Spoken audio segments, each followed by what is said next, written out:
I'm going to start the program now and welcome you all to this panel discussion on Genesis, origins of the universe and human mankind, a discussion on where do we come from and where are we going.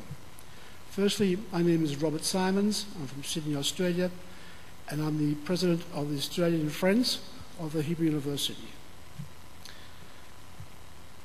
At this discussion, this seminar, we will be exposed to some fascinating answers to questions surely many of us have thought of from time to time.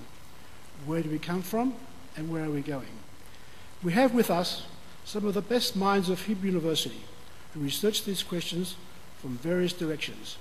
We are here to learn of the newest studies on the origin of human beings and living creatures, as well as about the origin of human mankind and our people. I'm now going to introduce the head table. To my left is Professor Chaim Ceder.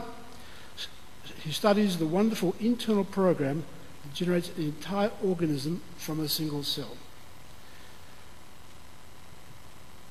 In the chair absent is Professor Joe Gale, who will speak about changing conditions in our biosphere and the consequences of mankind's destruction of these conditions. To my immediate right is Professor Naama Goren-Inbar, who will share with us archaeological finds from the dig at Gesher Ben Yaakov on the Jordan River. And to my far right is Dr. Nili Wazana, who will discuss the relationships between Israel and the land from biblical times until today. I will start by introducing our first speaker in more detail. Professor Ceder was born in the US in 1943 and received his PhD from New York University in 1970. From 1971 to 73, he was a research associate at the National Institute of Health in the US. Professor Ceder has been associated with the Hebrew University since 1973 in the Department of Cellular Biochemistry and Humanidis. He is the incumbent of the Harry and Helen Brenner Chair in Multicultural Biological and is a member of the Israeli Academy of Science and Humanities. In 2008, he was awarded the Wolf Prize in Medicine, jointly with Aharon Razin, for their fundamental contributions to the understanding of the role of DNA methylation in the control of gene expressions. I now invite Professor Chaim Ceder, to speak on the programming of life. Professor.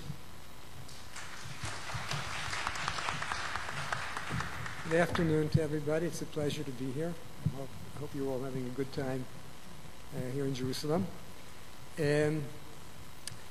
I'm going to tell you a little bit about the programming of life. And I'm going to use as an example, to begin with, the human being, man, and describe to you a little bit about how man is programmed much in the same way that a computer is programmed. And then we're going to try and expand that and understand something about other organisms other than man, and hopefully we'll get a feeling for how the universe of life is programmed. So I'd like to start off with men. As you know, we all start off as a single cell. The single cell results from genetic information that we get from our mother in the egg and genetic information that we get from our father in the sperm. And together that makes the first cell. And that cell contains all of the information necessary for making the entire human being. Okay? So again, we start off as a single cell. What that cell contains is information, a booklet. That booklet has all the information necessary to construct. It takes a little while to do it, but to construct an entire organism. So what's in this information? The body is made up and functions because it has proteins. Proteins are the building blocks of the body. Proteins give the body their structure, they give the cells their color, they give the cells their shape, and they give the cells their function. A cell, for instance, in the nervous system that knows how to communicate with other cells has proteins that do that communication. A liver cell has proteins that the body uses to clean the blood every time the blood passes through another circulation. Stomach cells in the stomach or cells in the intestine have proteins necessary for digesting the food we eat.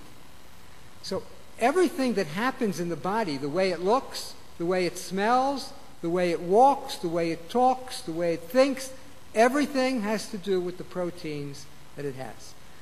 How are these proteins made? These proteins are made because we have information. That's the information that we get from our parents. The DNA or the chromosomes that we inherit from our parents represent a type of booklet, an instruction manual. And within that instruction manual are the instructions for making all of the different proteins. So for instance, if you would take a cell anywhere in the body, let's say a liver cell, throw out all the proteins, but just leave the genetic information, just leave the book there, that book can now synthesize, can now make all the proteins. In other words, it can read the book and say, I have to make this protein, this protein, this protein, this protein, and it can make, again, all of the proteins that are necessary for putting together that cell. Okay, now there's a little bit of a dichotomy here. Okay? Maybe some people have noticed it. When we start off with a single cell, and we have this information in it, that cell divides. But before it divides, it copies the information. So now we have two cells that have all the information. Then these two cells divide, but first they copy the information. Then those four cells divide, and that process continues, and that part of the process of making the human being has billions of trillions of cells, but every single one of them has the same information. And just so you won't think that this is a small thing, this amount of information in each cell, a cell you can't see, it's too small, only by microscopy. The amount of information in each cell, in terms of the letters of the alphabet of the DNA, is the equivalent of 50 encyclopedia volumes, encyclopedia volumes stacked 50 meters high. So each cell has that amount of information in it. It's an amazing, amazing system. So there's a little bit of a dichotomy. What's the dichotomy?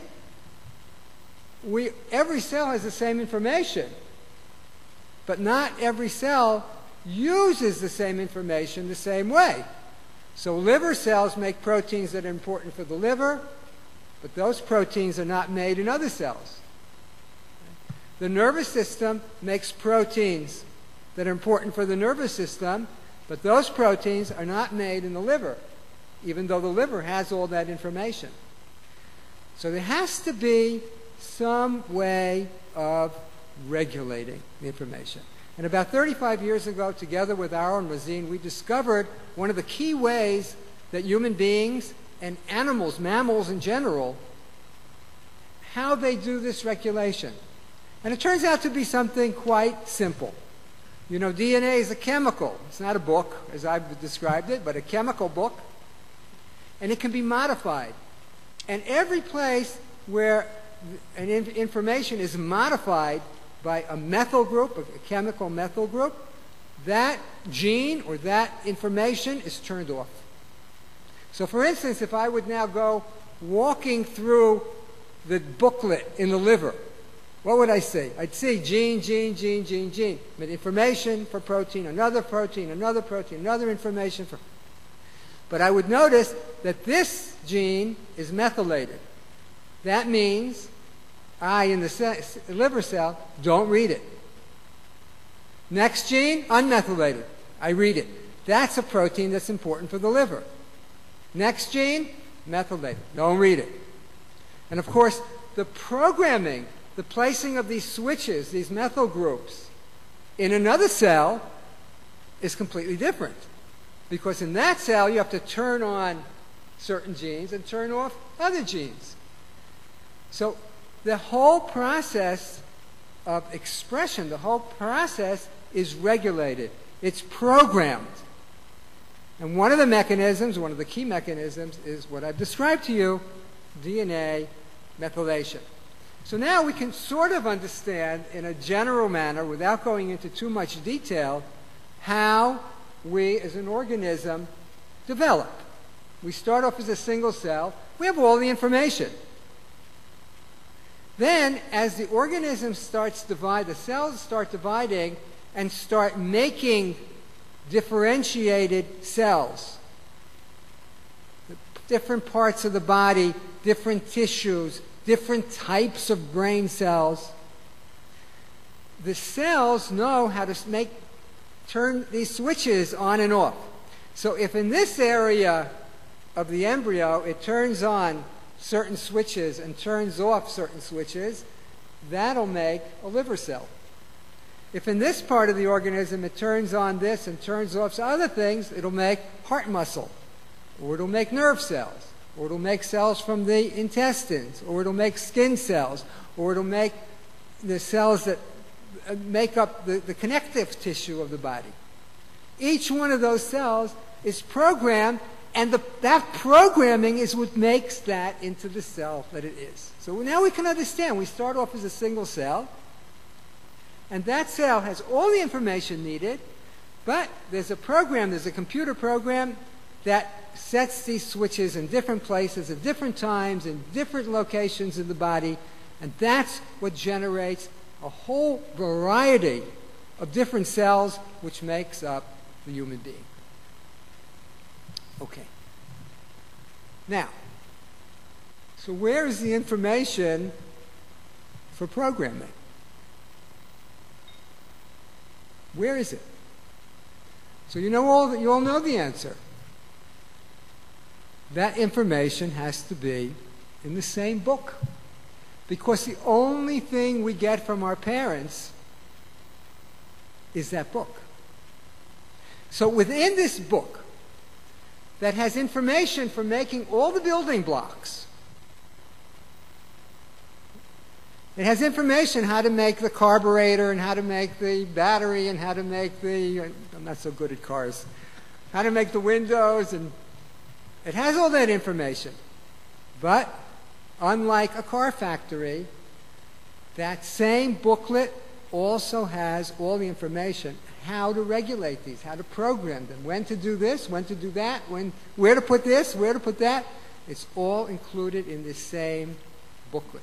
So this booklet also contains the programming information. So this is the equivalent of the following. That instead of going out to the store to buy Lego for your child or grandchild, okay, which comes in a box which has all different sorts of pieces in it, all different sorts of building blocks, and then you read the instructions and you put it together the way the instructions say, you can make 5 different things. The program of the human being, or the human being, if we compare it to Lego, is that you buy a book. And you start this book, you touch the book. And the first thing the book does is it makes something, and then it uses that to make components, and then those components are used to put the other components in the right places. In other words, everything happens automatically. That's what happens with us. We start off with DNA, single cell, and this whole process is written so that it will come out and be done automatically. And as you can see, human beings develop very nicely from this simple but deeply complex process. Okay. So perhaps we understand a little bit now, at least in general, the concept of building blocks and the concept of programming. Now I'm going to tell you something that's very interesting, I think. So let's look at other organisms in the world. So they're very, very simple organisms. There's an organism like a bacteria. And bacteria probably antedated man by a long time. These bacteria have genes, they have information, they make these building blocks. But there, the programming is very simple. There, in almost every bacteria, every bug, all of the genes work and are happy. And you can see that because if you look at bacteria, you all know if you bump into a bacteria on the street and then you bump into another one, it's very hard to tell the difference between them because they're all doing exactly the same thing. That's why it's a simple organism. Then there are organisms that are more complex and more complex and more complex. If you now ask yourselves the question, what's the difference between these organisms? What's the difference between all these different organisms? So there are two possibilities. One is that the simple organisms, they have less components. They make less components. And the complex organisms, like us, we need a lot of components. That's what makes us complex. An alternate possibility is that actually a lot of organisms have the same components, or approximately the same components, nearly the same components, with little differences. But what's different is the programming capability. And that's the answer. The answer is that the difference between a man and a mouse and an elephant, and any other comparison you want to make, they all have about the same number of components. But the programming is what makes these different. And not only because they're programmed differently, but because the capability of programming is different. And man has the highest level of programming capability. So we can, if we try to imagine, this is a hard thing to do, it's a hard thing for me to do. If we try to imagine the origins of man as a biological organism, if we try to imagine what does this involve? What is this invention? What does this genesis involve? So it's really an amazing thing. It involves lots and lots of components, but that's the simplest part of the system. Somehow, there was a way of programming these things. So first of all, so that it could make different types of, it can make a multicellular organism like us. And secondly, it can make different kinds of organisms. Then there seems to be a capability in nature to be able to change or adapt or add on new mechanisms, new programming capabilities, so that the organisms or the world of life is always expanding and always becoming more complex. So I think I'm going to stop here. Thank you very much for your attention.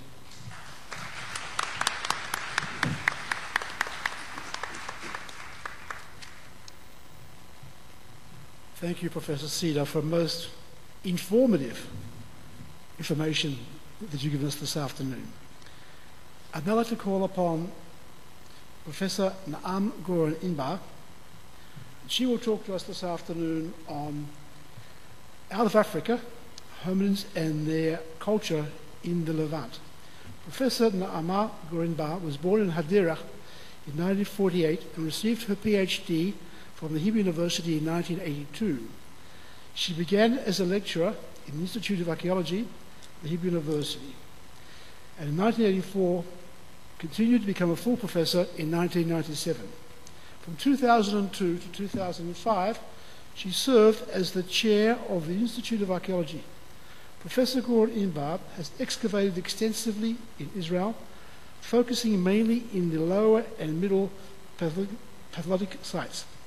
Her research interests include diverse aspects of stone, tools and technology, and ancient behavioral patterns. I now invite Professor Naama Goren-Inbar to speak to us.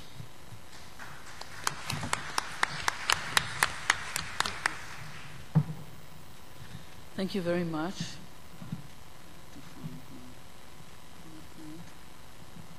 No, it's not mine.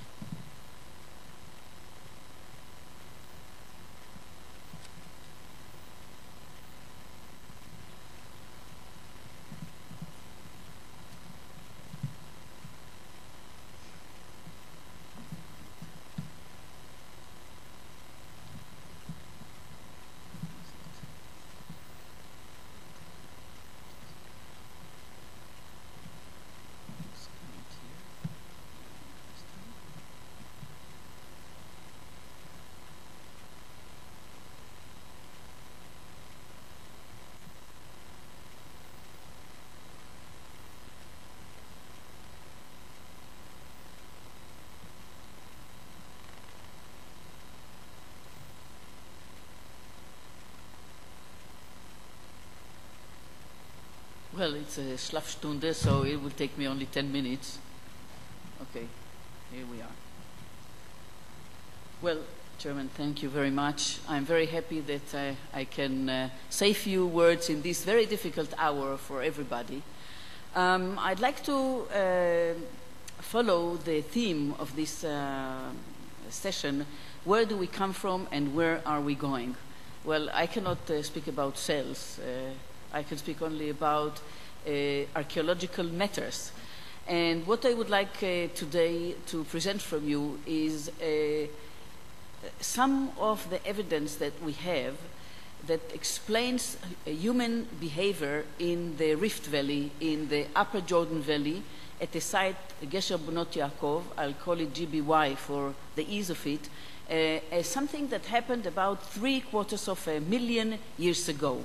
So I don't know how much you're familiar with what happened in Israel 750,000 years ago. Well, about 1.9 million years ago, a new type of human, or a new type of hominin, a creature, a species, arrives on land in Africa. Its name is Homo erectus.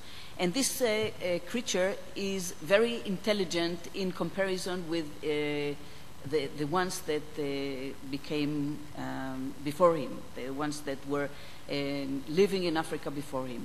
And he is, or she is, the first creatures that were able, with their intelligence and other faculties, were able to move out of Africa and to colonize the entire world. So the mechanism that enables this, and you can see in this very simple drawing, that in a very short time, the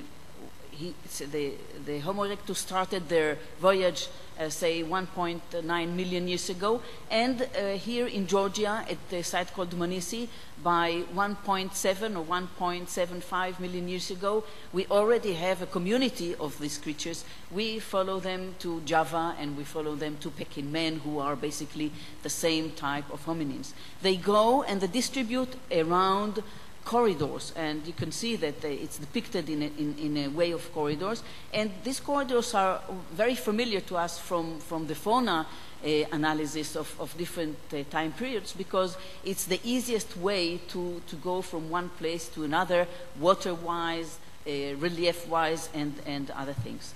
So a major component of this moving around is considered to be here where we are, which is called in our language the Levantine corridor. There are basic questions. We know a lot about Homo erectus in Africa. We know about the scenery. We know about the communities. We know about the fauna in Africa. We know about the savanna. But what happens when these people arrive to our part of the world, to the Levantine corridor, and basically meet totally different things? We need to know how they survived in terms of evolution and adaptation. We need to know what constituted their subsistence, and we need to know what were the characteristics or the mental abilities that enabled them to survive in this area. We have a wealth of sites, Acheulean sites, which is the second earliest culture in the world and the longest in duration. You can see that in Israel, we have it on the left-hand side. You can see that we have sites from 1.5 million years of Acheulean to about, I would say, 250,000 years ago. You can see in this map the distribution of the sites. But today, I would like to talk about two sites. One I will just mention. It's located over here. I hope the cursor is evident. Yeah? I have no idea how it looks like from here. The site of Ubadia is dated to 1.5 million years ago and provided a fantastic data for the understanding of the movement and the subsistence of these people. But today I will talk about this site, which is located on farther north in the Jordan Rift Valley, and this site, Gesher Bnot Yaakov, where I've put only till now about 20 years of research, and I will try to summarize it in the 20 minutes left. In order to understand how these creatures lived in this area, we need to know a little bit about the geology. We need to know about the flora, because this is one of the subsistence sources, about the fauna, because everybody liked meat, even though there are discussions of how much. We need to know about the human behavior aspects. Were they mobile in the landscape? We know that they were, because they reached other places and colonized other places on the globe, on the old world. Then we know to know about the technology. We have to know about fire. We have indications of fire, and the system of subsistence in general that allowed evolution and adaptation in this part of the world. So let's start with the site. Few words. We are located on the Jordan Rift, and we are located on the southern tip of the Lake Hula, which was drained between 1948 and 1954. This is a huge hole. It was perforated, drilled to the depth of 2,800 meters, and the bottom was not reached. The relevance to our discussion is the fact that it was always a drainage area. All the water drained to this big hole, and there were always a series of lakes that were located there. The site is known from the 1930s of last century. There were small attempts to excavate on this area here, and my excavations are on the eastern side of the Jordan. The site itself is about 3.5 kilometers in length. It's evident that the university, this university or any other university cannot support such a project. Yeah? So we make little holes, little excavations, but the area is extremely complex. On this part of the photo, we are on the Arabian Plate. On the other part of the photo here, on the west side of the Jordan, we are on the Sinai Plate. And these two plates are bouncing against each other, causing lots of troubles to the archaeologist.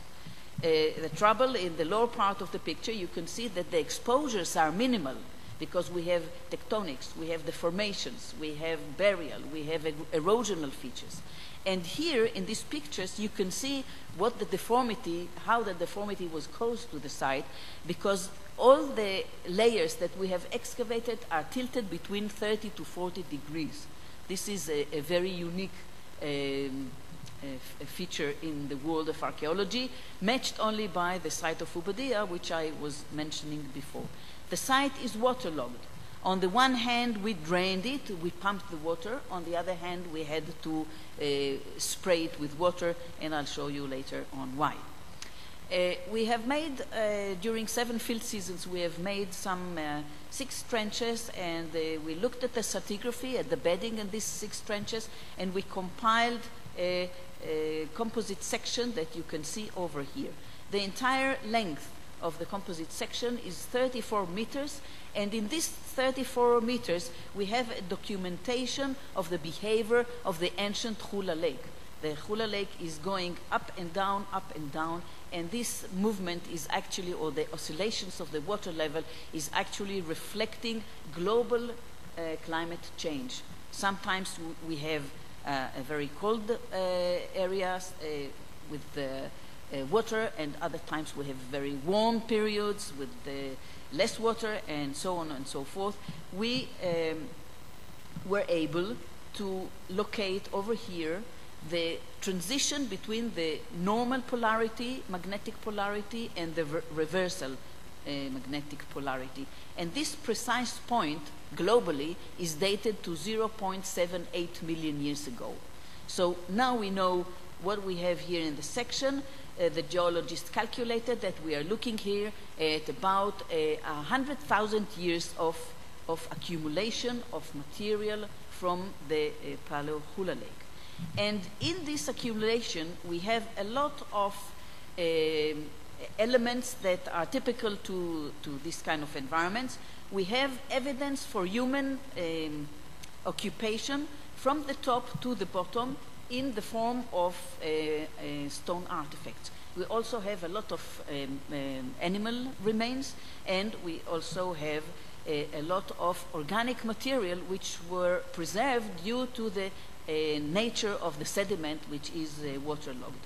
What interests us is that for about a duration of 50,000 years of this sequence, we are witnessing about 15 archaeological sites that were located on the margins of this lake, and each of them is characterized by the presence of typical tools, hand axes and cleavers, which are the two tools which are the most, which are the hallmarks of this Acheulean culture.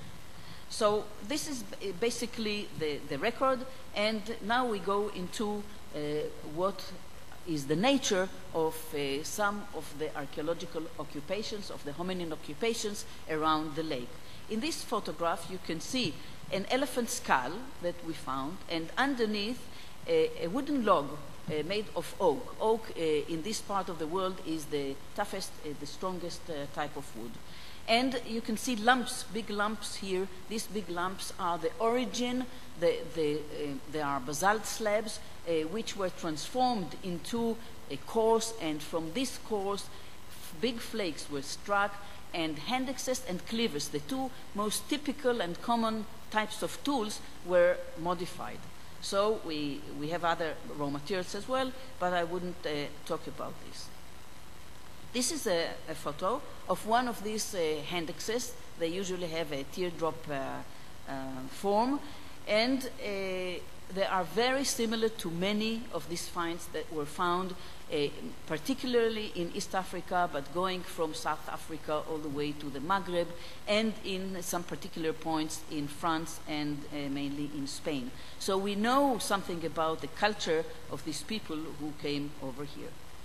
In this photograph, I present another type of habitation on the water edge, and you can see here that every star is marking one of these typical tools, either a hand axe or a cleaver. So already we see that the hominins had very different activities on the lake shore. Sometimes they agglomerated a lot of these tools, other times they hunted the big animals, other times they had different types of behavior. But what is typical for the entire sequence of these 15 archaeological sites is that the same type of tradition of how to manufacture these tools were kept, which means that from generation to generation, the knowledge that was necessary to produce these artifacts was kept and transformed.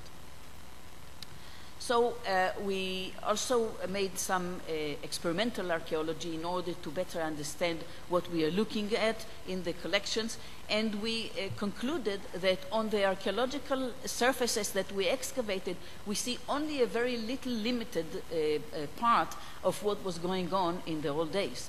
In other words, people brought in material to produce giant cores and to produce large flakes and to produce from them hand axes and cleavers. In other instances, people took out these tools away. We know that they were manufactured there, but they were taken away. And in other instances, they brought complete tools already fashioned to the area in order to use them. So in short, we see a fantastic amount of mobility, which means that the hominins knew where the quarry sites are. They were able to carry these things around, and they were able to bring it all for the different tasks that they had on the lake margin.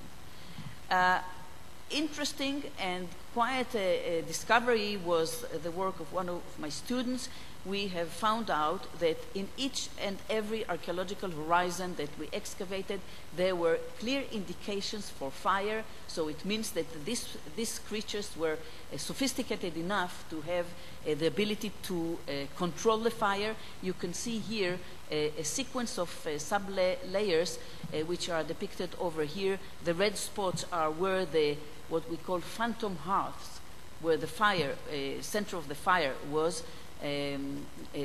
placed, and you can see that in each layer it's placed in different place, which means that the activities in each of these sub-layers are different.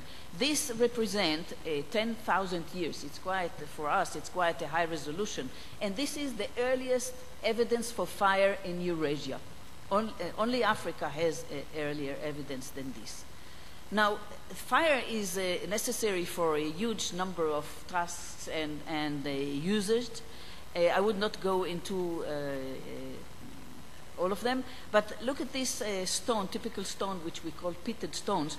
We found them very commonly in Africa, in some areas, and here the nuts are not ancient in this case, and this is a very common artifact that when you have to crack open nuts, and when the nuts are very strong, you have to crack them open.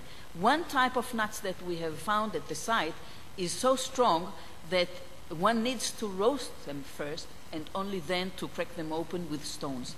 In this map, you can see the circles with the dots inside are these pitted stones, and you can see here in the red depiction where the hearth was, and you can see the activity of these pitted stones took place around the hearth. You can see here in the black markings the hand axes and the cleavers, but they are not associated with the hearth itself. So they have also a concept of the space. I'll show it in another slide later on, a concept of space where they are doing different tasks, which means in a way some kind of modernity, because the tasks is divided between the gender, etc. This is a photo which is based on the realistic feature of all the animals that were found in a very small surface of excavation. And the numbers of the animals are representing the real numbers. So you have remnants of 2 elephants, you have lots of deer, roe deer here, you have a hippo, you have some other cervids, you have some type of goats, you have different animals, quite an array of animals. So in this area, even though it's out of the savanna, the hominins have quite a selection of what the steaks will come from. Not only small animals, we'll see in a minute. This is all the layers that we excavated. Each of them is different in the time. And on the top, a schematic representation of the animals. I wouldn't bother you with all the names, and anyhow you're after lunch. But just notice that the hippos are most common in most of the layers. The most preferable steak is that of roe deer, and the elephant is a component in each of them. The ability to hunt, the ability to handle the carcass, and the processing of the carcass is something quite sophisticated in this kind of terrain. And here you see some of the smaller animals which were quite favorable as well. For the first time until a week ago or 2 weeks ago, where there was a publication in Africa, people thought that humans started to consume aquatic food around 30,000 years. We were able to show very clearly that around 750,000 years ago, people already made gefilte fish. We have identified 14 species of carps, and I think we don't need to go in further details. Conservation or preservation of wood is amazing. You can see here, this is 20 centimeters. We had hundreds and hundreds of pieces of wood. We were able to come up with the identification of the wood. Some of the pieces were too small, of the organic pieces. Seeds, fruits, and nuts were too small to identify during the excavation in the mud, so we put all the girls in the Jordan. This is one place in Israel that you can do it, and we sieved everything with 2 millimeters mesh. As a result, we got 26 species of trees identified, and that gave us actually the landscape, the floral landscape of these hominins. It's typically Mediterranean. There's only one type of tree which we could not identify, and we also have identification of over 75 taxa of fruits, seeds, and nuts, of which many of them are edible. So if you think about these hominins in the Jordan Rift Valley and beyond, there is quite an opportunity to eat a lot of things. This is a depiction of the first occupation that I've showed you. And you can see that this is the elephant skull, maybe not too clear over here. In green, all the organic wood remains. We don't plot here the little ones. All the artifacts around it, and of course, plotted on the hearth that was next to the fire that was next to the elephant skull. And this is very typical of any hunter-gatherer's behavior of the spatial organization. You usually hunt the animal, you open it, you turn the carcass, you take the interior parts and the brain, you roast those soft tissues, and then you start with a long process of many people, because you cannot leave a carcass of an elephant in our type of climate for a long time before the toxins will go nuts. So, in the little time that I have spoken to you about a multidisciplinary study which involves many researchers, I couldn't name them all, I wanted to show what was the technology of the hominins and what were their cognitive abilities. They have a sophisticated technology. If we take a group of students today and we put them on an island offshore Israel, I don't want to name the island, and ask them to try and produce everything in the same manner that the hominins did, it will take them a very long time, and according to our experience, they will not be too successful. These people had innovation. These people had, hominins, I should say, innovation and long-term planning, which is very important for the understanding of what we have in hand. They have memory. They have cooperation of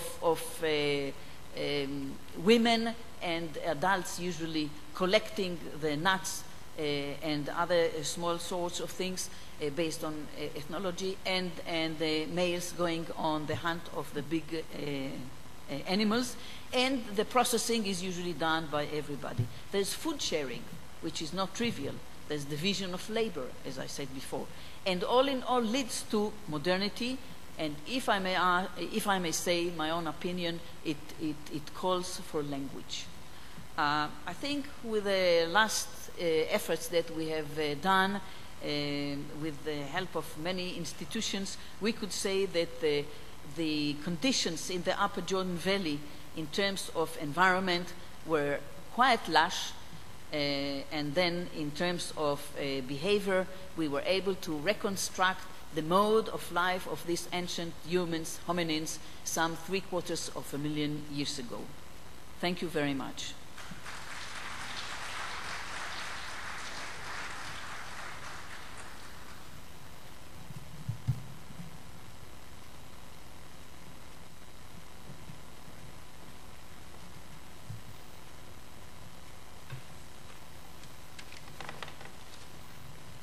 Thank you, Professor. Again, a very most interesting talk, and subjects that I know nothing about, but actually very, very fascinating. Mind-binding. I'd now like to call upon Professor Joe Gale to speak to us. Professor Joe Gale was born in London in 1931 and received his PhD from the Hebrew University in 1963. In 1965, Professor Gale served as a research associate at the Hebrew University, and in 1967 he started as a lecturer at the university, working his way up to a full professorship in 1983. He's also served as a visiting professor at McGill University, Canada, and Ben-Gurion University in the Negev, and as the acting director of the Boylston International Center for Desert Research at Ben-Gurion University. He's published books and 100 referred papers in senior science manuals, including the textbook Astrobiology of Earth, Emergence, Evolution, and the Future of Life on a Turbulent Planet. Professor Gale retired from the university in 2001, though he continues to teach the astrobiology of the planet of Earth. I ask Professor Gale to talk to us today on the cosmic origin of life.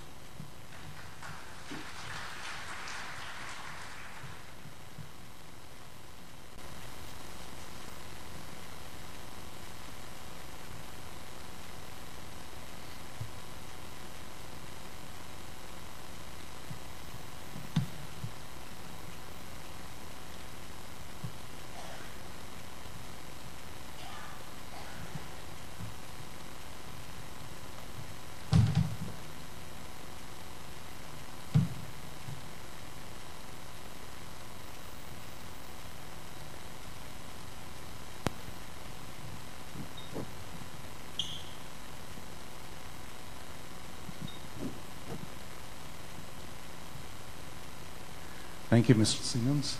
Ladies and gentlemen, I would like to tell you a little bit about how humans came from the cosmos, how the cosmos affects us has affected us throughout the 3.6 billion years of evolution on Earth, and how it's going to affect us in the future. I would also like to suggest to you that only if we really understand how we are part of the cosmos and part of the universe, will we be able to understand our own position on Earth and how human activity and human troubling or messing with the Earth is interacting with all these cosmic factors.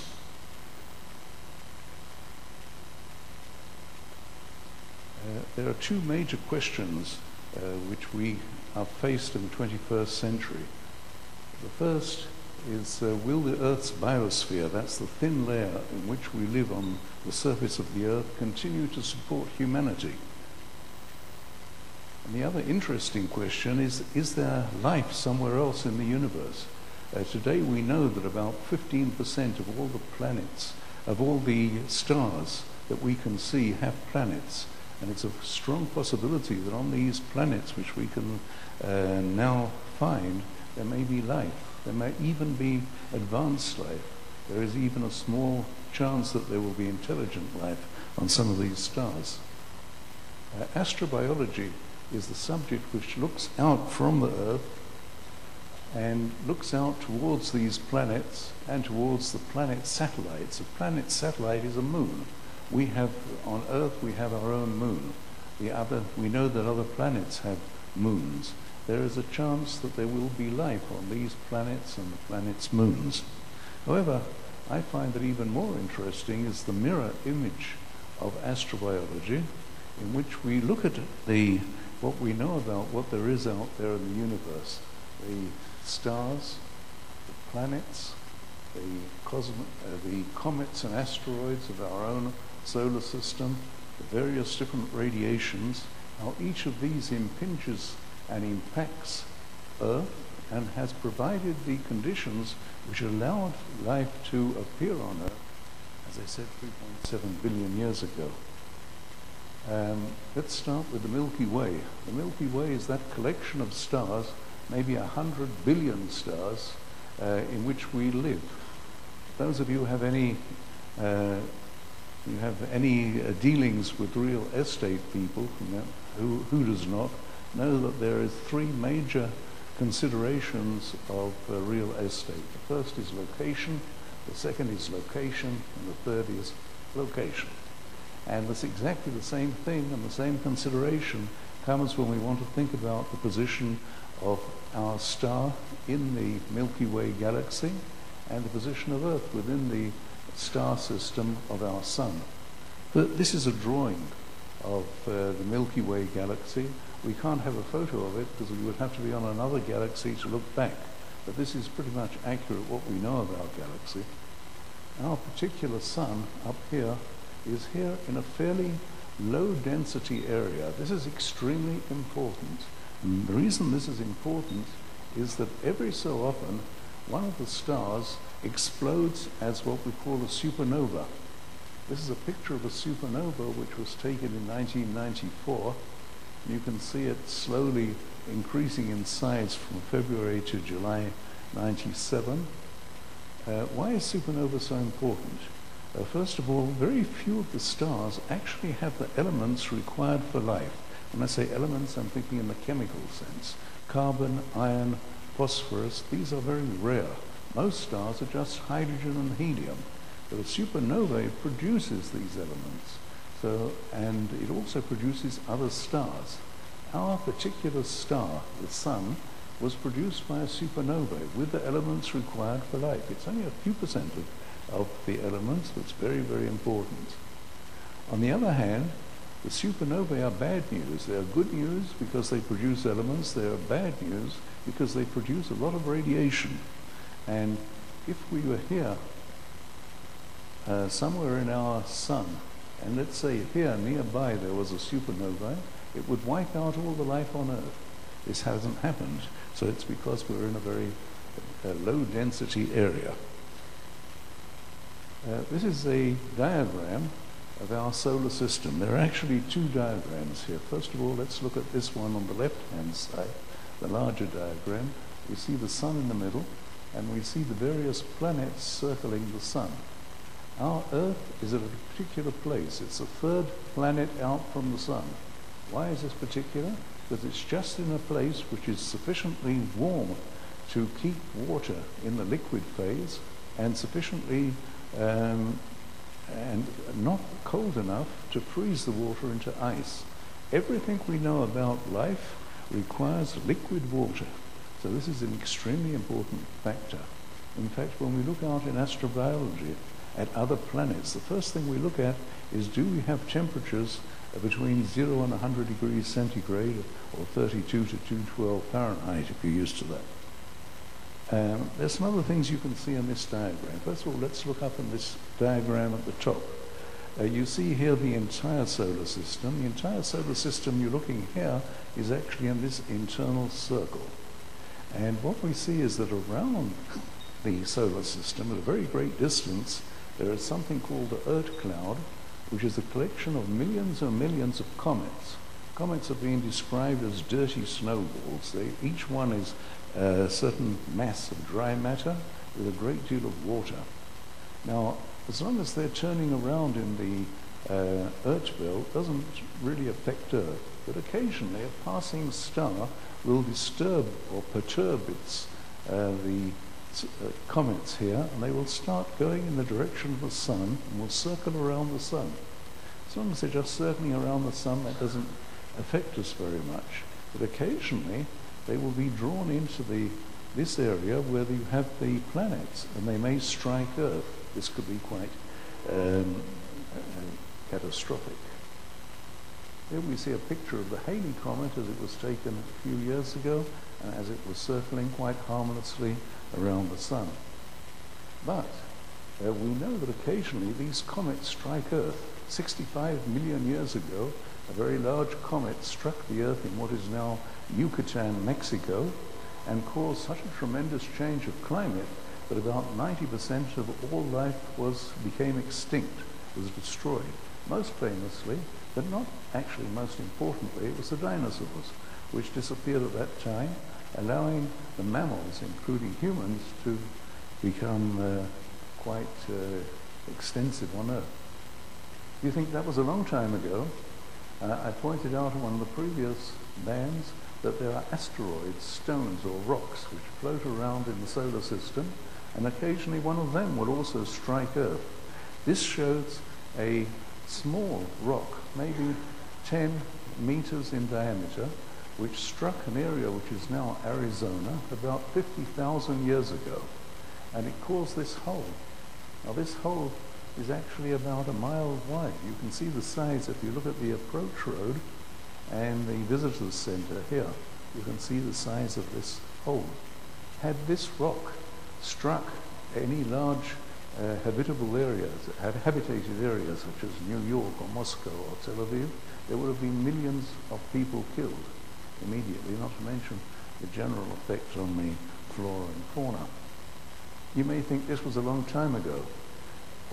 100 years ago in Tunguska, which is an uninhabited area of Siberia, something fell. To this day we're not sure what it was, evidently a small comet, and it caused all the trees within a diameter of about 20 miles to be flattened out.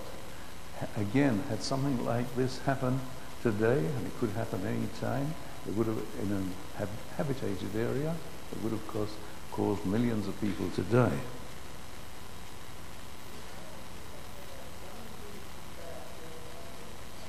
Well, that's always the same. If you see a bomb falling in a forest, there'll always be one or two which were protected by nearby trees. We really don't know much about the whole thing which happened there. We know very little. It was only investigated in the last tens of years seriously, and they never found anything in the center. So it must probably a small comet which evaporated in the air before it actually struck there.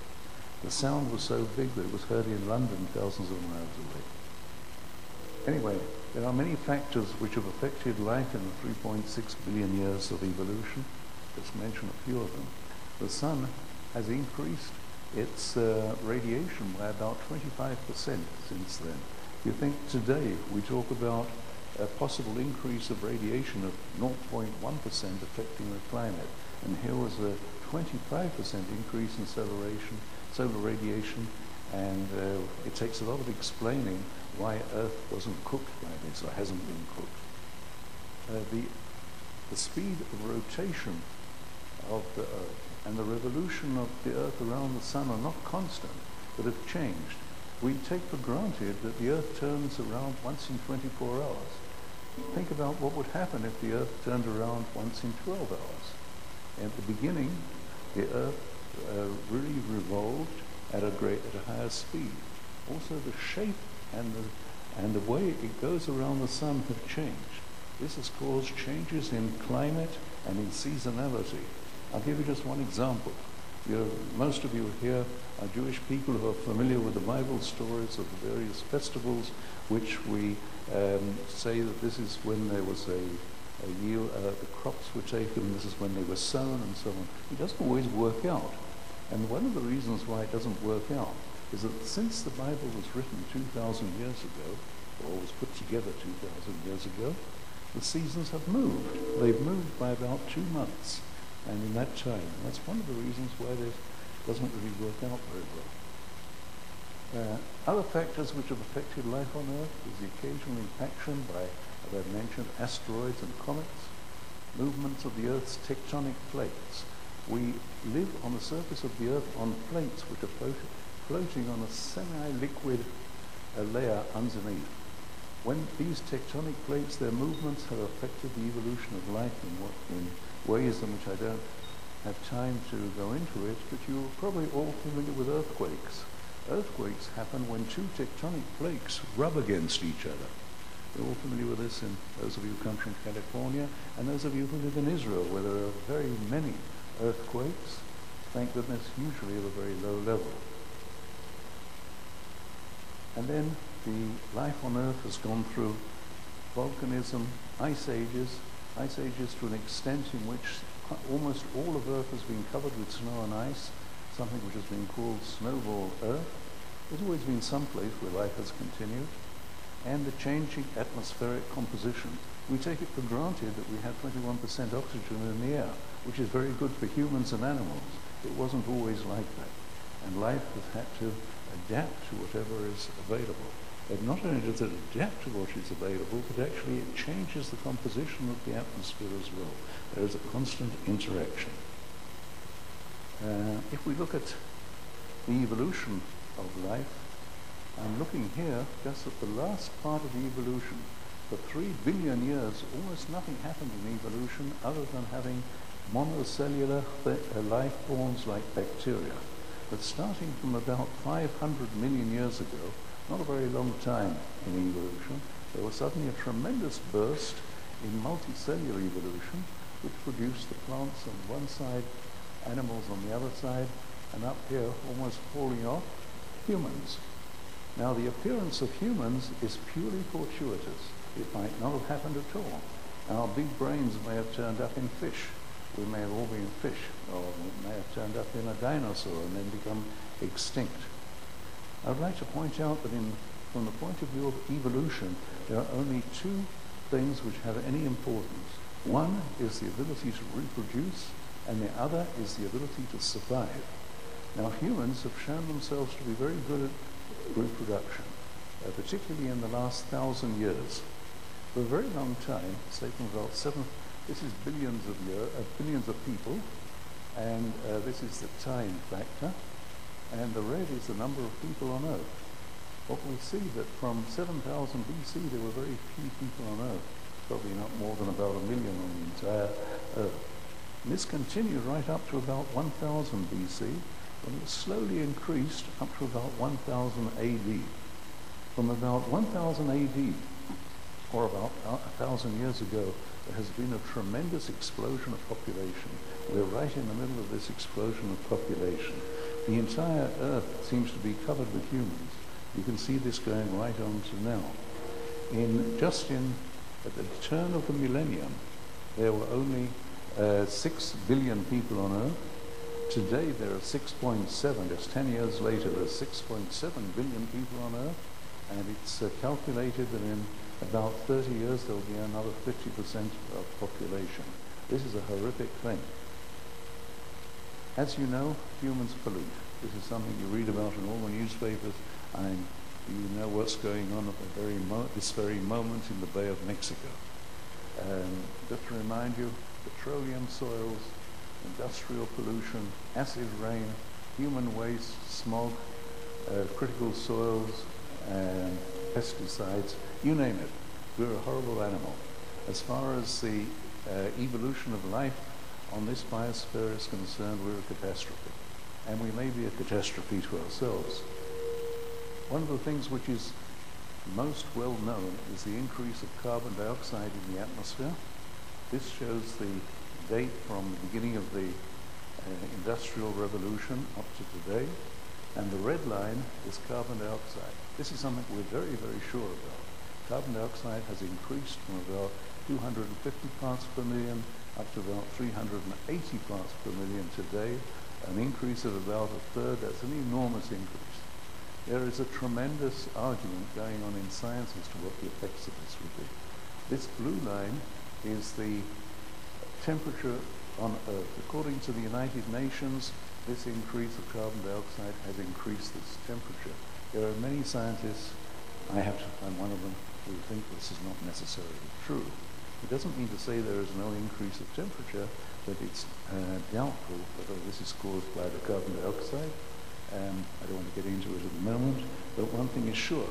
We have increased the carbon dioxide and the temperature may be increasing. The people who have doubts say that the temperature increase may be quite normal. We have had many such temperature increases before. It doesn't mean to say that this is not detrimental, just that we may not be the cause. It's a big question. Will we escape a depleted Earth? Just in the same way as humans went from Europe to the Americas and settled the America. Will we be able to settle the planets of the stars? We know there are plenty of planets there. There may be Earth-like planets. Will we be able to settle there? Let's look at some of the facts. But first, that speed of light is only 300,000 kilometers a second. Now, this may seem to you at first sight to be a very high speed. In fact, with the distances in the universe, it's very slow. And let's take an example. The nearest star to our star, the Sun, is about 4.3 light years away. Let's give you an example of what that means. If we have a spaceship with very, very high technology, it manages to accelerate up to a hundredth of the speed of light, which we probably would never be able to do. It would take us 430 years to get to the nearest star to us. And unfortunately, we only live about 100 years, and an average astronaut probably only operates for 10 years, so it would be rather difficult to get to the nearest star. The inevitable conclusion is that with today's science and technology, there is no way in which we can get to another star.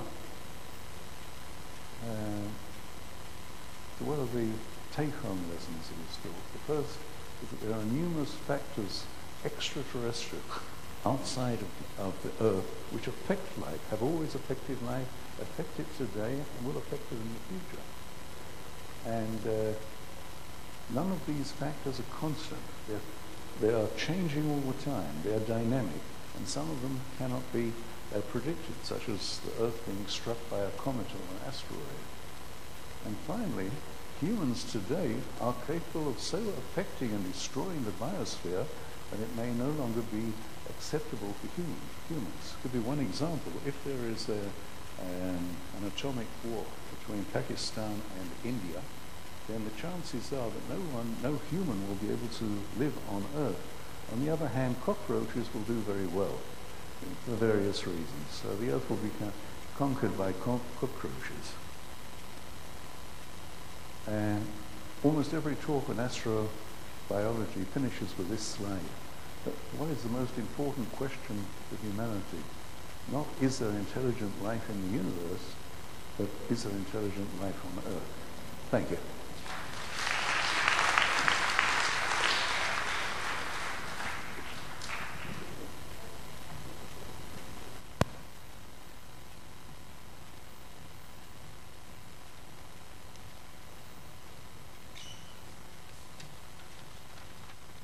Professor Gale, thank you very, very much. A most informative talk to us. Thank you. I now have the pleasure of introducing Nili Wazana. Dr. Nili Wazana, a Hebrew University alumni, was born in Jerusalem. She is head of the Department of Bible and a member of the Department of History of the Jewish people, both in the Institute of Jewish Studies at the Hebrew University. Her book, All the Boundaries of the Land, the Promised Land of Biblical Thought. Let me just rephrase this if I may. Her book, All the Boundaries of the Land, the Prominent Land of Biblical Thought in Light of the Ancient Near East, is in Hebrew, was published in 2007, and is currently being translated to English. She studies the Bible and the Ancient Near East, and is interested in deciphering and revealing cultural, literary, and historical context between biblical Israel and ancient Near Eastern ethnicities. Forever Outside, her talk this afternoon, Forever Outside is the origin of Israel according to the Bible.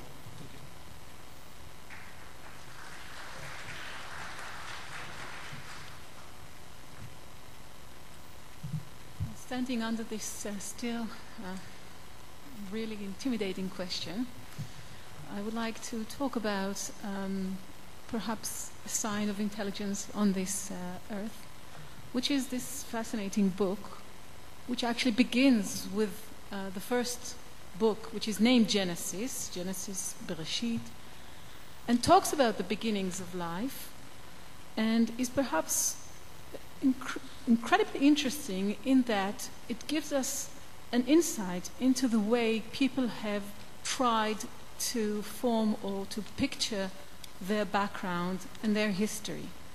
And the question I'm interested in, and I would like to present to you today, is how did the people of Israel how did they project their own background, their own past? And one of the interesting things is that the book, which we call the Bible, doesn't actually start with the people of Israel. The first 11 chapters are some sort of an introduction, a general introduction, which begins with Genesis and the creation of earth, perhaps not very scientifically, but that was the way it was imagined to have happened. And only after 11 chapters, in chapter 12, we meet the first ancestor, Abraham. We don't know anything about his childhood. We don't know anything about where he was brought up. And in fact, this bothered the rabbis so much that they made up a lot of stories and they figured out what had happened to him till the point where the Bible sort of focuses and highlights the first time that God speaks to Abraham. And this first time, in chapter 12 in the book of Genesis, God tells Abraham, go forth from the land that you have been born from and go to the land that I will show you. And Abraham leaves his fatherland, actually this is Mesopotamia, and goes on and eventually reaches the land of Israel. Now here I would like to stop and ask a few questions.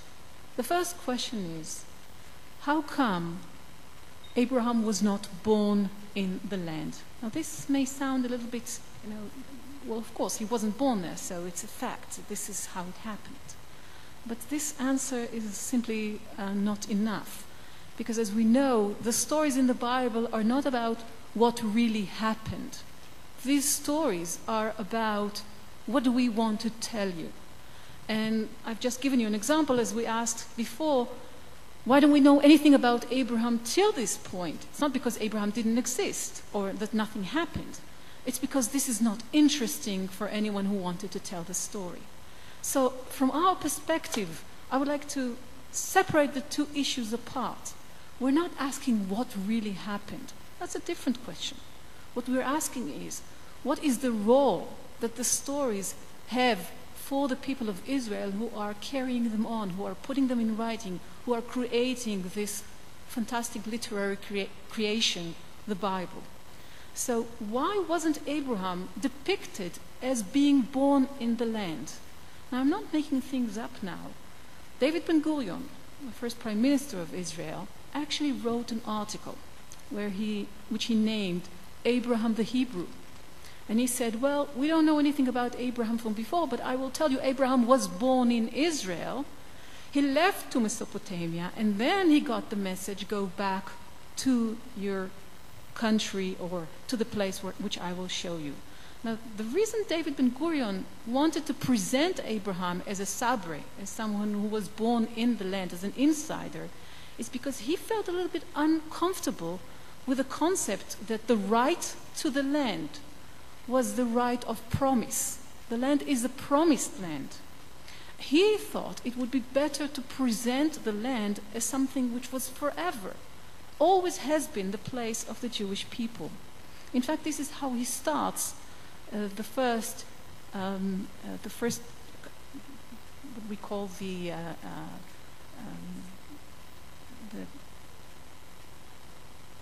this is the way that when he presented the state of Israel, this is the declaration of the state of Israel. He said, Be'eretz Yisrael kam ha'am ha'yehudi. This is in the land of Israel, the people of Israel have been brought up. So he completely ignores the fact that the Bible depicts a very different story and a very different picture.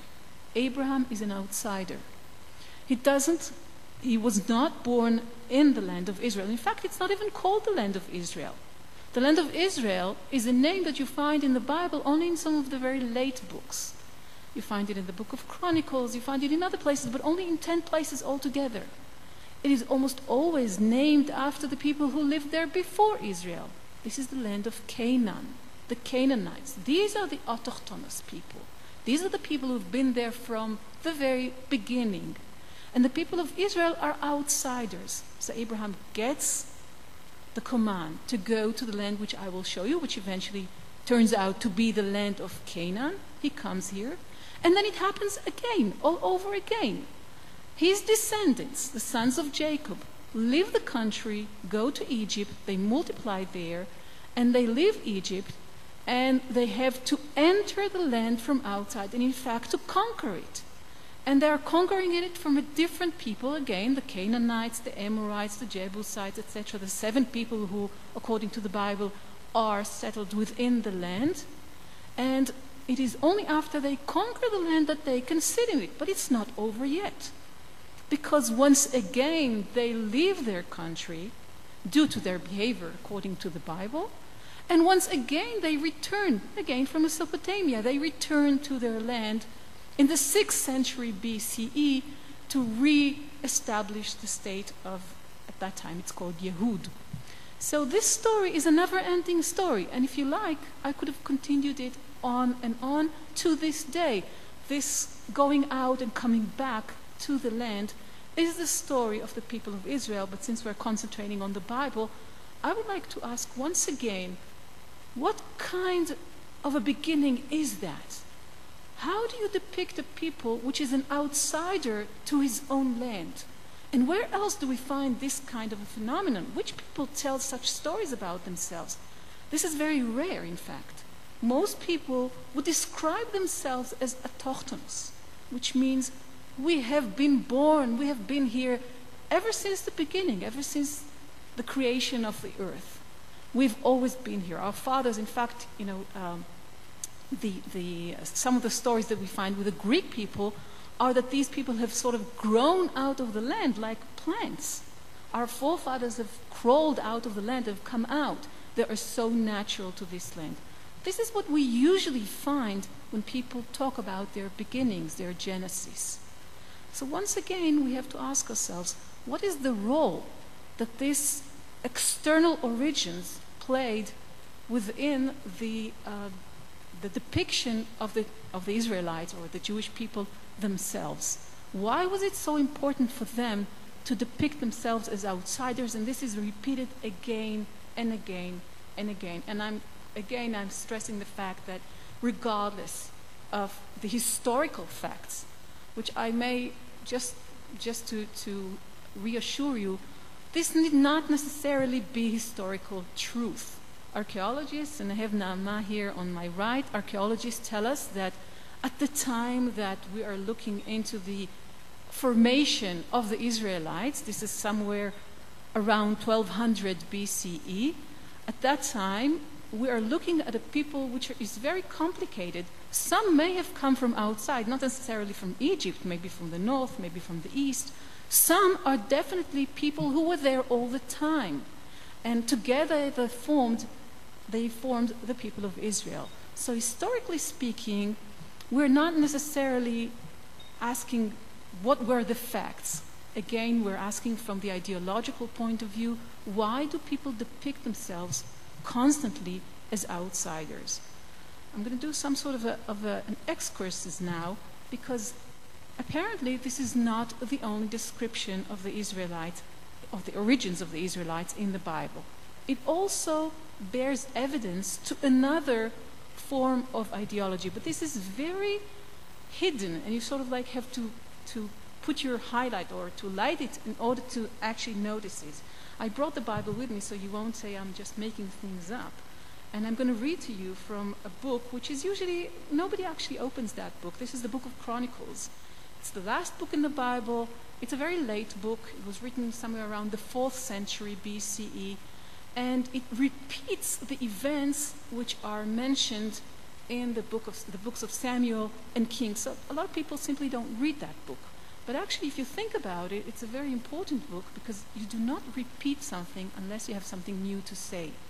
So it depicts a very different story from the one that I've just told you, which is what we all know, right? Abraham came from the outside, then all the Israelites came from Egypt, the Exodus, and entered their land together with Joshua, conquered it, and settled it. It has a very different story. And it doesn't really tell a story as such, but it gives us lists, genealogical lists in the first chapters of the book. And I'm reading to you from chapter 7, and this is the genealogical list of one of the tribes, the tribe of Ephraim. Now Ephraim, you have to remember, according to the dominant story, Ephraim was the son of Joseph. He was born in Egypt. He wasn't even born, he and his brother Menashe were born in Egypt. He wasn't even born in the land. And as we know, from that generation, only 2 people were left alive in order to enter the land. All the rest of that generation was extinguished in the desert. So obviously Ephraim never set foot in the land. He was born in Egypt, he died on the way. But the Book of Chronicles in chapter 7 talks about the son of Ephraim, and he has a list of sons, which I will not read to you, but he also talks about something that happened to his sons. The men of Gad, born in the land, Gad is a place which we identify, we know, in the land, and they were born in the land, and it's interesting that the story stresses it, killed the sons of Ephraim, because they had gone down to take their cattle. And Ephraim, their father, mourned many days, and his brothers came to comfort him. Now, we look at this story and we say, what is going on here? Ephraim's sons are being killed by the people of God who were born in the land. He mourns them for many days. His brothers come to comfort him. Where does all this happen? Does it happen in the desert? Does it happen on the way? What are his children doing in the land? They say nothing about the Exodus, nothing about Egypt, nothing about the land, and it's not over yet. It continues on with his daughter creating this city and that city, and straight on there is a line of his sons, and I'm not going to read the entire line, but it goes on. His son Elishama, his son Nun, his son Joshua. Their possessions and settlements were Bet El and its dependencies and so forth. They're sitting here, they're sitting there.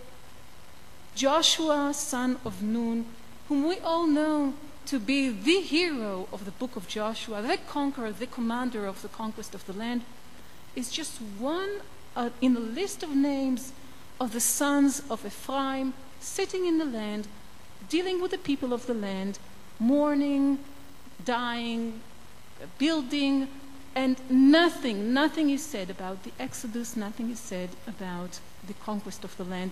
It just doesn't exist. Interestingly enough, and if I had time I could have shown you this, other places in the Book of Chronicles which are parallel to the Book of Kings, where the Book of Kings mentions the Exodus, it is wiped out in the Book of Chronicles. According to the Book of Chronicles, the people of Israel were autochthonous. They always lived in the land. They never left it. If you want, actually David Ben-Gurion could have been a good friend of the chronist. They have the same type of idea about the beginnings of the people and their connection to the land. They were always here. They never left it. Now, again, this is not the dominant theme in the Bible. The dominant theme is that we were outsiders. We keep coming back and forth. And as I asked before, what does this serve? What role does it fulfill when we think about the way people depicted their past? One of the ways to look at it is to say, well, we're unique. We're different. Other people may say that their connection to the land is inert or is something that they were born there. We have been given this land as a promise from God, and this way we have the most famous triangle, which is depicted in the majority of the books of the Bible, where we have the people, the land, and God. And the relationship between the three elements is the theme, the dominant theme in the Bible. And in fact, what it does give us is an opportunity to allow living of the people, or the way to still continue the existence of the people even when they are disconnected from their land. Now, this is one thing that we have to take into consideration. The people of Israel have left their land. It didn't happen at one time. First, the northern kingdom, which was the kingdom of Israel, in the year 722 was exiled to Assyria. Then the southern kingdom, the kingdom of Judah, left by the Babylonians in 586. And then again they returned, as we said before. Other people have been exiled too. The Arameans, the Edomians, the Philistines. A lot of the other people who lived around Israel were also exiled. They were not able to create an independent living outside their land. Once they left their land, they were assimilated into the other people, and they would not be able to continue their identity. If you are able to create some sort of an identity which is not necessarily connected to the land and depended upon it, then you are able to continue your existence even when in exile. So it's an extremely valuable way of presenting your past if you want to preserve your identity when you're outside the land. We were not born there, therefore we can still exist when we are living outside it. But perhaps if we go back, perhaps if we're saying, well, this is a way to distinguish the Israelite people from the other peoples. This is how they said, well, we're unique, we're special. We have this special relationship with God. We are the only people who were not born in the land but came from outside. But when you look in the Bible, you actually find that the Bible doesn't say so. That the Bible does depict other people as outsiders as well. Now this may come as a surprise to some of you, but I would like to start with one of the prophets, the prophet Amos, who worked in Israel, in the land of Israel, the northern land, in the year 760 more or less. And what he says to the people of Israel, he's exactly talking to them about this feeling of uniqueness, of this feeling of you have chosen us. And he says to them the following words. I'm reading you from Amos 9. He says, "To me, O Israelites, you're just like the Ethiopians. True, I brought Israel up from the land of Egypt." So we see this concept of outsiders. We have been from the outside, we have entered the land from the outside, but also the Philistines from Kaftor and the Arameans from Kir. You think you're so special? You think you have this kind of relationship with God where He gave you the promised land? Don't think so, because just like I brought you out of Egypt and brought you to your land, I've done the same to the Philistines and the same to the Arameans. And if you like, I would be able to give you some more examples here of similar sayings in the Bible about other people, like the people who are situated in the east of the Jordan, Edom, Moab, and Ammon, that they too are outsiders who have conquered their land from an autochthonous people before them. So it is not a unique feature of the people of Israel. So what role does it play within the people of Israel? One thing we do know is that the people of Israel, when they were formed, as I said, around 1200 BCE, they were not newcomers to a new world. Because we're talking, and the Bible actually knows that. As I said, there are 11 chapters before chapter 12, before Abraham is put on stage, that speak about humanity, speak about the history of the world. So the people of Israel knew that they were not a very ancient people. They are much more ancient people before them. And they are sort of newcomers to an old world. Now this may sound a little bit strange to us today, because nowadays we are the Jewish people considers itself as one of the oldest people which still exists. But in those days, when it began, the beginnings of the people of Israel, they had a very clear perception of being a new people in a very old world.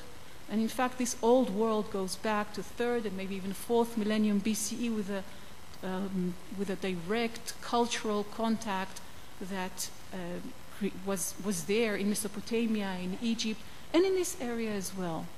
So we're talking about a people who are conscious of not being very old. Together with them, again, there are other people who were created at this time around 1200 BCE, and these are all the people that I mentioned before, the people who are on the east side of the Jordan, the Philistines, the Arameans. These are new entities in an ancient world.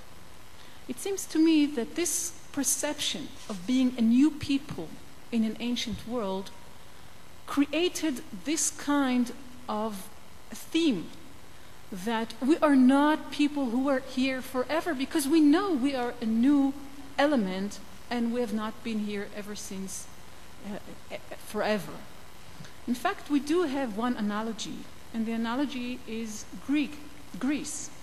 Because the Greek people, who were formed more or less at the same time, we're talking about the end of the Bronze Age, the beginning of the Iron Age, around 1200 BCE, and they too have similar stories alongside those stories that I told you of before, that we've sort of like grown out of the land, they also have stories that we are outsiders. We came to our land from outside. So I believe this typifies people who are created at the time when there is on one side huge crisis, all the old establishments are gone and new entities appear, but on the other hand there is also a lot of continuation, and so you cannot claim to be an old people who have been here ever since eternity. That's the one thing. The other thing is the usefulness of this idea, and this is part of what I said before. Think how useful it is to create a people with an identity which is not dependent upon living on the land, and how useful it is for a people who keeps going out and back. Thank you very much.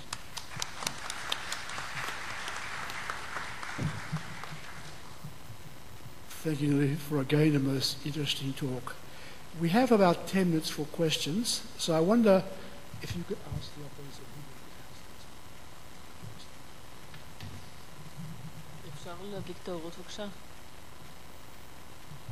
That was to ask the technicians if they could put the house lights on, so I could ask you to direct questions to one of the three professors who are remaining. So may I have the first question, please?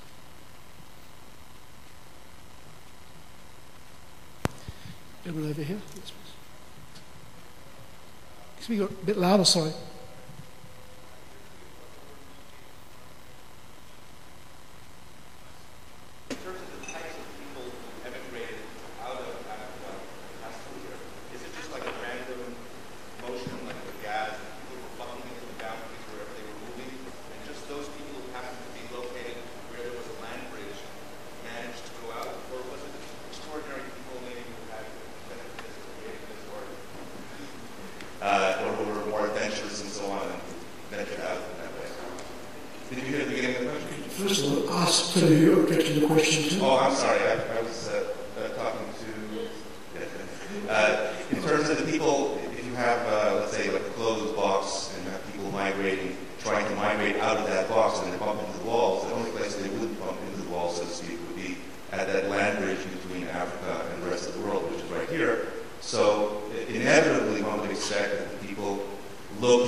Such a long time passed since these events. Well, I spoke about 750,000 years. Other sites are 1.5 million years old, and other sites in Africa are in the order of 2.5 million years ago.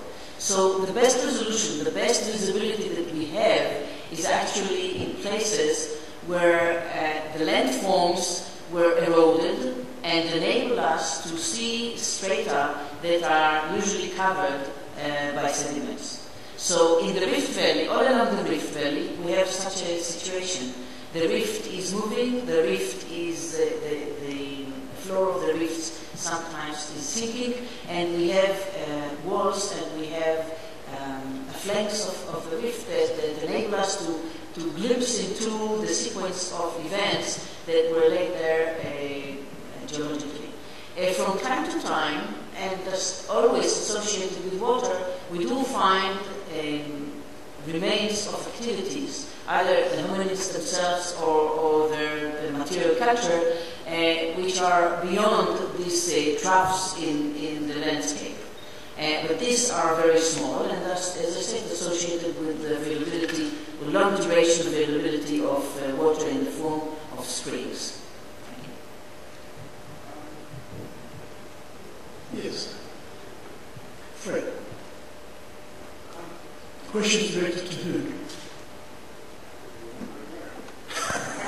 We have choice.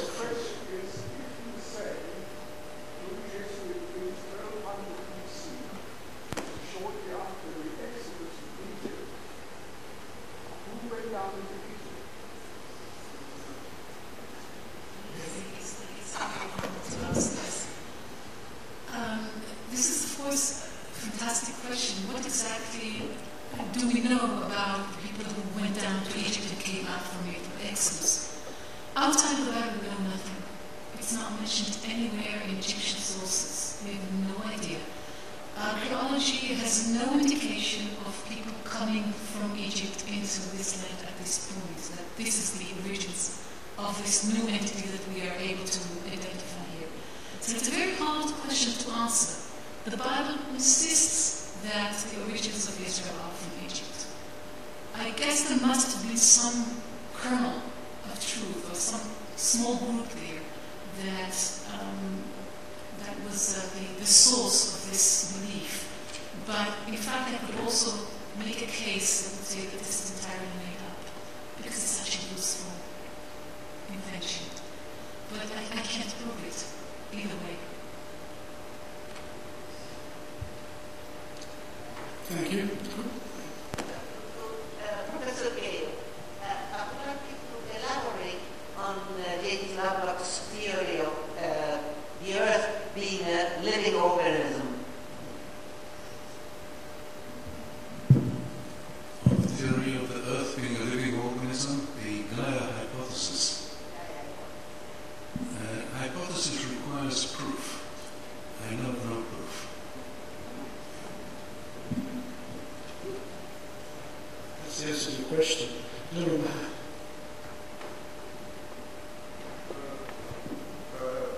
Professor Wazana, you were saying that the Jewish people are not unique in having come into the country, but you described many times that they come in and come back, and come in and come back.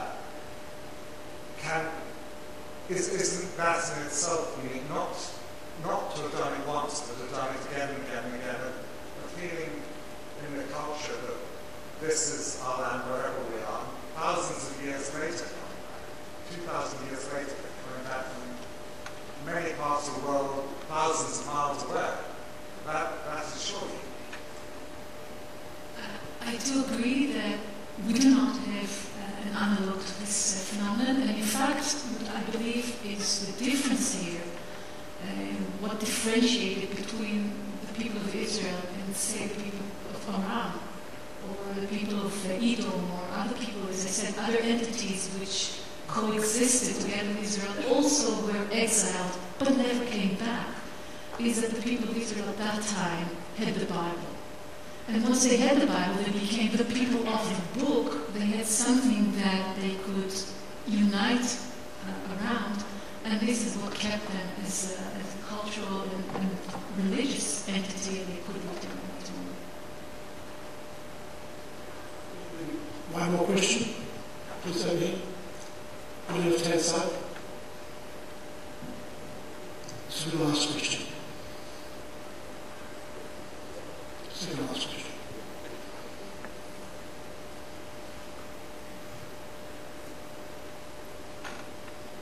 The question is for Naama Goren. I would like to ask you the following.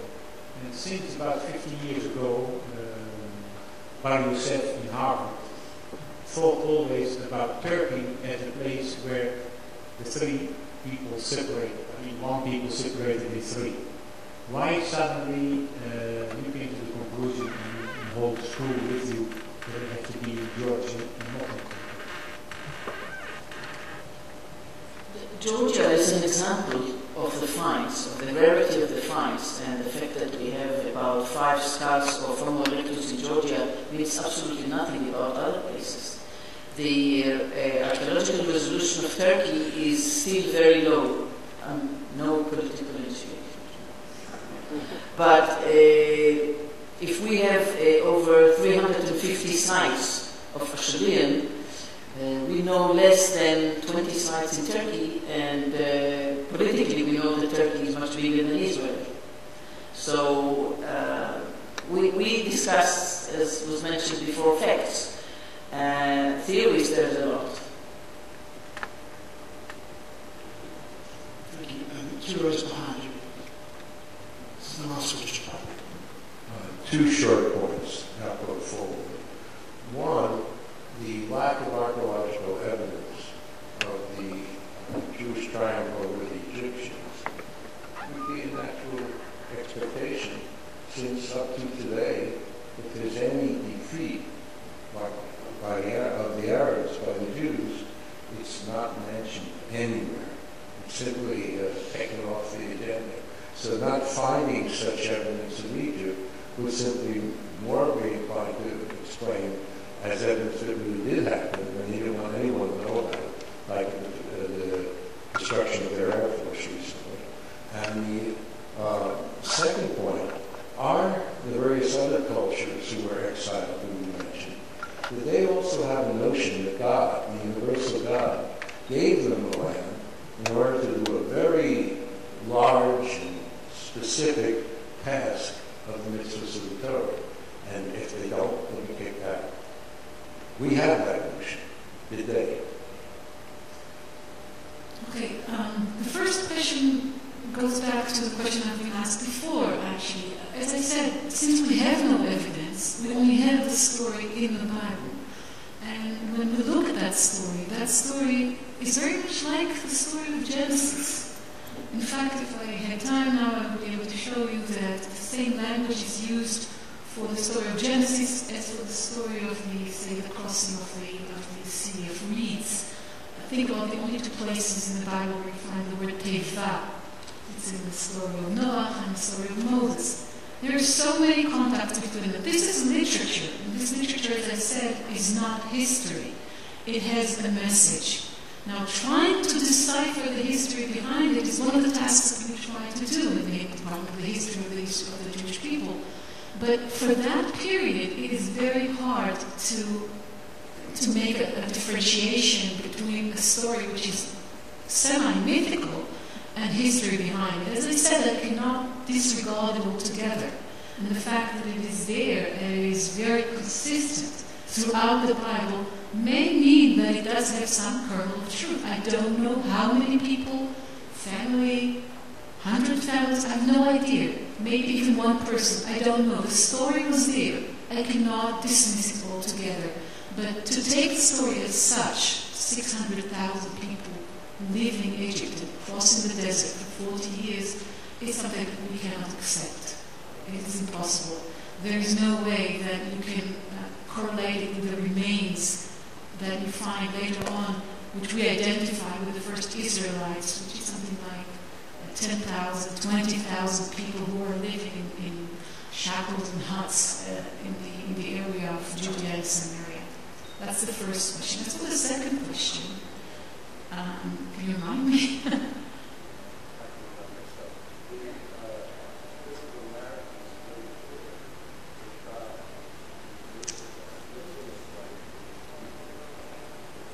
Yes,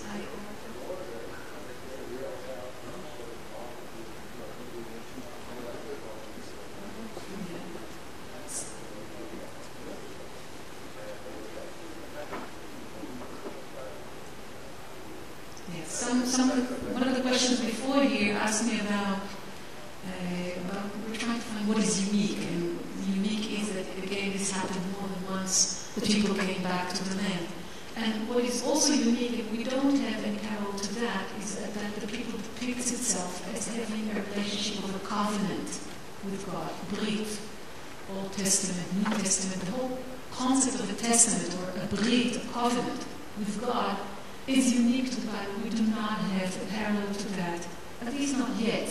There are some hints that this might have existed in some other places as well. But the people describe their relationship with their God as a relationship of a covenant. And this covenant is dependent upon the behavior of the people, just like any other vassal covenant that you find between the king and his the people who are dependent upon him. He gives them the land, and it is dependent upon their behavior. If they misbehave, if they do not fulfill the commandments, which for our purposes are the terms of the covenant, they will have to leave the land. So this is something that is in fact unique to the people of Israel, unique to the Bible, and we haven't found any parallel to it yet. Thank you, Nili. Well, on all of our behalf, I want to extend a special thank you to Naama to Joe, and to Nili, and to Chaim, who had to leave early, for the wonderful afternoon you've given us, and how much information you've imparted to us on a diverse range of subjects, from biosphere to land to Bible, etc. I think we've been very, very privileged and honoured to have such a wonderful panel, and for us to learn from them as we have today, and I ask you to thank them by acclamation.